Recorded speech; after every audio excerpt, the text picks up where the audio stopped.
What's up, people? It's your girl Adeola. I'm sure you know that a lot of Nigerians right now are outraged about reports that the Senate has voted to reduce the age at which a female can get married to 9, 10, 11-year-old. Now, two things to keep in mind. First of all, this is not new in Nigeria. Underage marriage has been going on forever in Nigeria, depending on whether you've been to some parts of the country, and I'm glad that it's finally becoming a national issue. Now, the second thing to keep in mind is what actually happened at the Senate last week. They were actually amending parts of the Constitution, Section 29 of the 1999 Constitution to be precise, which deals with the age at which Nigerians can renounce their citizenship if they decide that they no longer want to be called Nigerians. So the majority of the lawmakers voted and agreed that you have to be at least 18 before you can renounce your citizenship, since subsection 3 of this same Section 29 says that full age in Nigeria means the age of 18 and above. But and this is where the problem is. Subsection 4 says that any woman who is married shall be deemed to be of age. In other words, any woman, regardless of her age, will be considered an adult so long as she's married. Now, keep in mind that the Nigerian Constitution doesn't exactly state an age at which a woman can be legally married. The Constitution says you have to be 18 before you can be considered of age, which is what many people interpret as the age to get married. So, some of the lawmakers were suggesting that we need to do away with that part that says any woman who is married shall be deemed of full age. You know, they were talking about that. Am I making sense so far? I mean, if you're confused, go back to the beginning. So, after these people voted for 18 as the age at which you can renounce your citizenship, one senator, Senator Yerima, got up against Senate rules and procedures to oppose the age limit for renouncing citizenship. And the committee proposed a removal of Part B of the clause, which states that any woman that is married shall be deemed to be of full age. But a lawmaker opposed this. By Islamic law, any woman that is married, she's of age. So if you now say she's not of age, then it means that you are going against Islamic law. So he proposed that they should vote again, and in the second vote, forced by Senator Yerima, several senators who had voted yes to set the age limit to 18, they all changed their minds and said, no, we can't set it at 18. If we do that, we'll go against Islam. And what many of them did not know is that they just voted in favor of keeping the subsection 4 that says a woman is of age so long as she's married. But is she of age? Of course, people started protesting, and that was when one senator from Ondo was crying that, oh, he didn't realize what he voted for. He claims it's an error. I'm like, you're a senator. How can you vote on something that you don't understand? When the issue of marriage came up in the amendment, isn't that when they should set an age of consent? I mean, if the Constitution says that you have to be 18 to vote and that you have to be 18 to be of age, I think it makes sense, you know, to just set the age of consent to 18 as well. Instead, one senator used that as an opportunity to get votes to keep the part of the Constitution that says that once a girl is married, she's of age. But before I go on, allow me to tell you a little bit about that senator, Senator Yerima. He was a two-term governor of Zamfara state. He was the one who introduced Sharia law to Zamfara, and during his tenure, he amputated the right hand of Buba Jangebe, a man who was accused of stealing a goat. Later, the former chairman of EFCC, Nuhu Ribadu, in 2006, accused Yerima of directly stealing from his state's treasury. But Yerima was never tried, even though he didn't sue Ribadu for false accusation, which means he didn't deny it, yet he was never tried by the EFCC. Rather, Mr. Yerima was made a senator after his second tenure as a governor. Now, in 2010, Mr. Yerima was 49, and that was when he decided to marry his youngest wife, a 13-year-old girl from Egypt, for which he paid $100,000 as dowry. He once said to media people that he was about to marry off one of his daughters that was attending Ahmadu Bello University, ABU. So his daughters are educated at least to university level. So that's a little bit about Senator Yerima. Now, as a woman, I have a huge problem with a bunch of men sitting down under air conditioner somewhere, deciding when a girl can get married. Why don't they allow us to hear from these young girls that were married off at the age of 10, 11, 12? Take these girls to the Senate floor, let them testify and let the whole world hear how wonderful it has been to start nursing a baby by the age of 13 and be confined to taking care of the house. I mean, let them tell us how wonderful it is to marry someone that is old enough to be their father and in some cases their grandfather. Let them tell us if they are enjoying, the thing when they do it. Yes, I don't even want to think about it. Oh my god. And I would love to hear from some of these girls who never got to finish school if that was their dream. Do they have a say in their homes? When the husband is like 20, 30 years older than the wife, does he seek the views of this young wife when making decisions that will affect her and her children? There should be some kind of feedback from these girls. But is it possible that we have made them voiceless? And doesn't it look like some people are fighting to keep it that way, to keep them voiceless? Don't get me wrong, there's nothing wrong in getting married early if there's true love, but there's a difference between getting married early and getting married as a child. Anyone below 18 is still considered a child, even by the constitution. So if the girl is not old enough to have a say in who she wants to spend the rest of her life with, then she's not old enough to get married.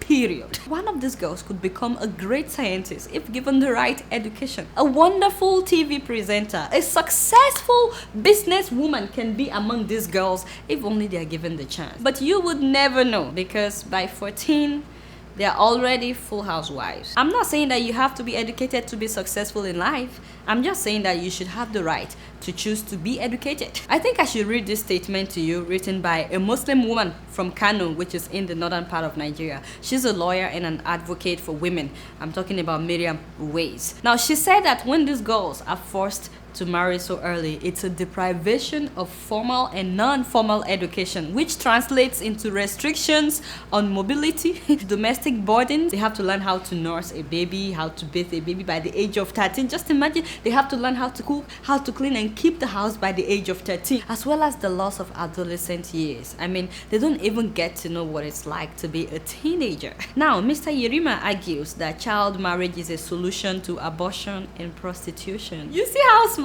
this one is? It is very, very smart. So are you telling me that in parts of Nigeria where they practice child marriage, there is no prostitution and abortion? So this man also said that child marriage will solve half of our problems in Nigeria. Yeah, I'm sure that he's talking about, problems like embezzlement, bad leadership, which is why he had to go to Egypt to marry a 13-year-old girl. In case you don't know, that is his own way of solving Nigeria's problems. Now, what upset me the most is when he said that he could give out his own daughters in marriage at the age of 6. I have so many things I would love to say to him on that note, but you guys know that I don't disrespect elders, yes, and I'm very gentle. Instead, I will read to you what somebody else wrote. Comedian Benga Adeyinka says that I would have called Mr. Yerima a sorry excuse of a human being and the waste of his father's sperm, but I will not. Mr. Benga, you just did. May the fleas of 1,000 Egyptian camels infest his pubic area and armpit. Benga, I'm warning you. No be me talk more. It's very clear that in Nigeria, you cannot be a senator before you are 18. But a senator can screw you up before you turn 18. So my people, make sure you fill this petition that lawmakers should revisit that part of the constitution and set a consent age to 18. It's been circulating everywhere. I'm sure that you've seen it. But if you are yet to sign it, please take a minute and sign this petition so that we can save the future of our young girls. Guess what? I'm just keeping it real. So while some men are lobbying for child marriage in Nigeria, I like to give a shout out to Guinea-Bissau for outlawing domestic abuse last week. I'm talking about outlawing domestic abuse against women, children, and men. You know that some women they beat up their husband. Yes, and this move is being celebrated by women and child rights groups internationally. This includes physical abuse, sexual abuse, even child marriage. Yes, by Nigerian people, child marriage is being outlawed in Guinea-Bissau, as well as female genital mutilation, among other things. According to the National Committee for the Abandonment of Harmful Practices in Guinea-Bissau, an estimated 60% of females are physically or sexually abused, and women are significantly discriminated against. For example, at some workplaces in Guinea-Bissau, women do not receive equal pay as their male counterpart. I'm like, what? And in the academic sector, educational opportunities are limited for women. And guess what? About 30 women die every year from domestic violence, many of them young mothers. Although their constitution has banned domestic abuse since 2009, the police had little power to act because a lot of the victims were not coming up to speak out. But this new law now makes the act a public crime, meaning that other members of the community can come forward on behalf of these women, these children, or these men that have been abused. So if a man beats his wife, they can say, Oga Olopa, last night I had my neighbor, she was crying, and I know she doesn't cry like that. I know that woman, she can talk a lot, but when she cries, something must have happened. I think her husband is, you get what I'm saying? You need to take a look into that case. So these neighbors can do that. Also, if someone decides to marry off a young girl, it doesn't matter if it's a politician or a nobody. Anyone in that community can go around to the police and say, hey, policeman, do you see what is going on? Somebody is about to screw the life of one young girl in our community. Now, the penalty for those who break this new law ranges from 2 to 12 years in prison. I mean, isn't that wonderful? My only concern with this new law is that I hope there is some kind of structure put in place to help these women in a situation where the man is the sole provider and he's arrested for abusing her. If they take him to prison, who then takes care of her? My point is, it's not enough to just arrest the offenders. I think in all African countries, we need to have a structure in place to empower women in order for them to take care of themselves as well, which brings me to the importance of allowing young girls and encouraging them to be educated and get good skills so that they won't have to depend solely on the man to provide for them. There's nothing wrong in the husband and wife working together, both of them making money. There's nothing wrong in that. But at least now they've outlawed domestic violence, and I think that is something we can all learn from Guinea. Just keeping it real. So while people are praising Guinea-Bissau for standing up against domestic violence, the world is urging the government of South Africa to ban a cultural practice that is endangering the lives of several young men. Some people in South Africa run what they call initiation schools that young men have to go through before they can be considered real men in their communities. Now, this practice is common among the Xhosa, I hope I'm pronouncing it right, and the Ndebele tribes of South Africa. Basically, they take these young men to the hills or mountains for about 3 weeks to a month. Many of them are like 15, 16, 17, all eager to become men. But in the process of the initiation, they have to be circumcised. And on top of being circumcised, these guys are put through a series of survival tests, which sometimes include exposure to the cold winter weather of South Africa while they are wearing skimpy clothes. If they make it through this initiation, they will be considered real men. It's a rite of passage into adulthood. But the problem is, circumcision can be very deadly if it's not done well,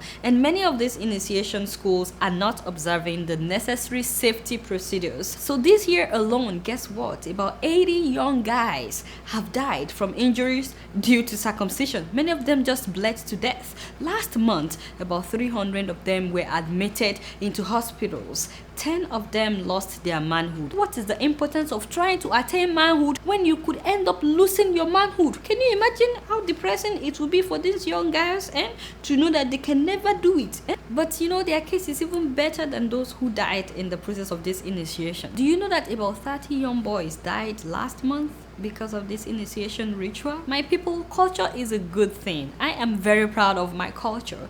But when culture becomes dangerous and deadly, I mean, at what point do we stop? The Eastern Cape Department of Health said that about 20,000 young guys participate each season in this initiation. And guess what? More than 250 of them have died in the past 5 years. So far, the government of South Africa has refused to ban this practice. They say that it will be a constitutional violation against cultural practices. And I'm thinking, which is more important? Is it culture or the lives of your young men? And for parents, why would you let your son go out to participate in this initiation when you know that he may not come back? But what do I know? I'm just keeping it real.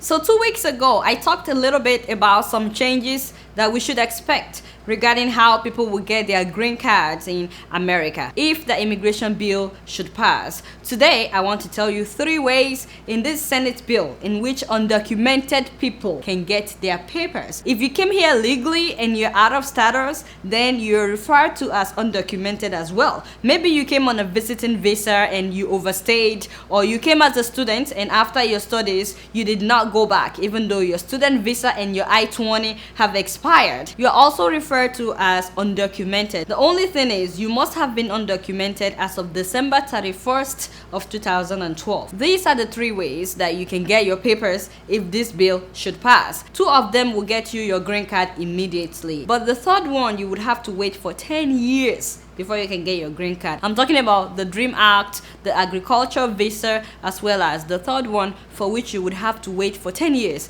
That is the Registered Provisional Immigration Status, RPI. Now the first one, the Dream Act, only applies to you if you came to America before you turned 16 and you attended high school here in America, or you joined the US military. If you know someone who came to America before they turned 16 and they still don't have their work papers, please inform them. The second way that undocumented immigrants can get their green cards under this Senate immigration bill is through what they call RPI. And this is the option for all undocumented people, all, either you are 16 or 46, so long as they've been undocumented as of December 31st of last year. The only thing to keep in mind is that for this RPI, you will have to pay $1,000 application fee and you would have to wait for 10 years to get your green card.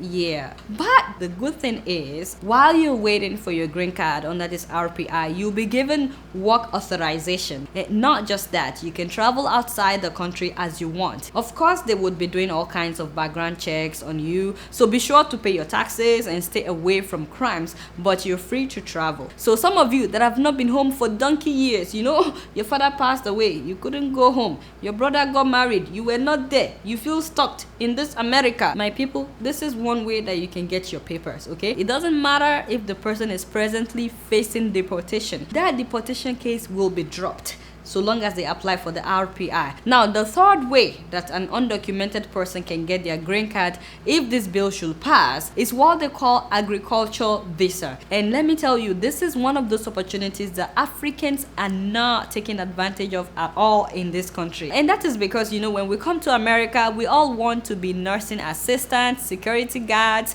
hair braiders. We want to work in African restaurants and African grocery stores. But do you know that you can get your green card quickly if you're doing agriculture jobs? Yes, so for example, a lot of people go upstate New York to work as apple pickers. They pick apples in the fall. Let me tell you, a lot of Jamaicans are doing the apple picking thing. My brother, this is not a degrading job. You know that Jamaicans are smart. Yes, the only thing is that they need to show the proof that they've been picking apples for the past 2 years. As long as you can show that and other requirements, they'll give you your green card. A lot of Latinos in Florida are planting oranges, strawberries, tomatoes. I mean, there are pictures are everywhere, you know, and guess what? Because they are doing agriculture jobs, they qualify for green card. And once you have your green card, you don't have to continue doing agriculture jobs. So the question now is, if you are undocumented and you've not been picking apples, yet you want to take advantage of this agriculture visa, do you now have to start picking apples for the next 2 years? Well, guess what? I don't know. I honestly don't know. And that is why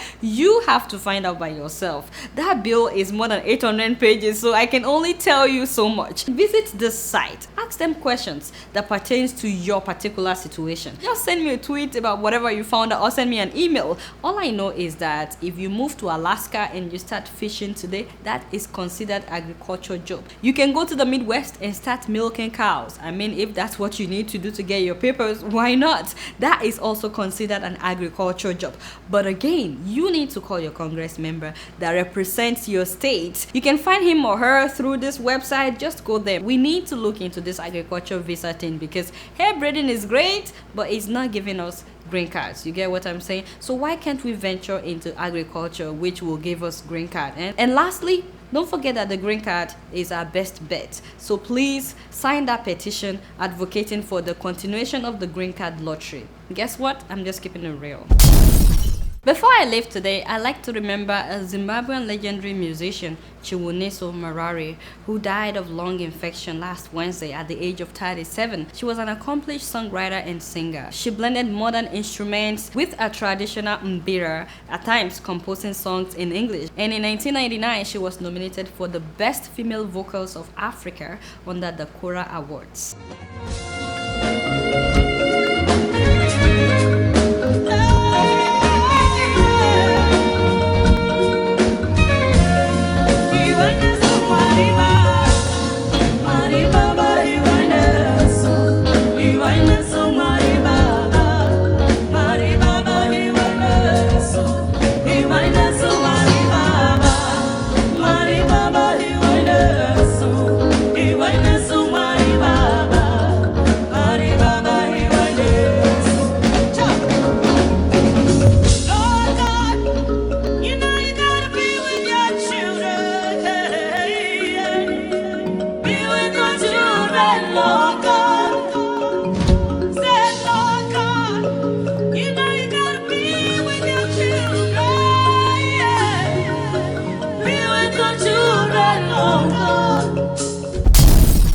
Unfortunately, I do not have time for emails today, but I promise you that next week, by God's grace, I will be able to read emails. Alright, y'all, it's been real, and I'm keeping it real right up in here. Until next week, I'm gonna see y'all later. Peace out.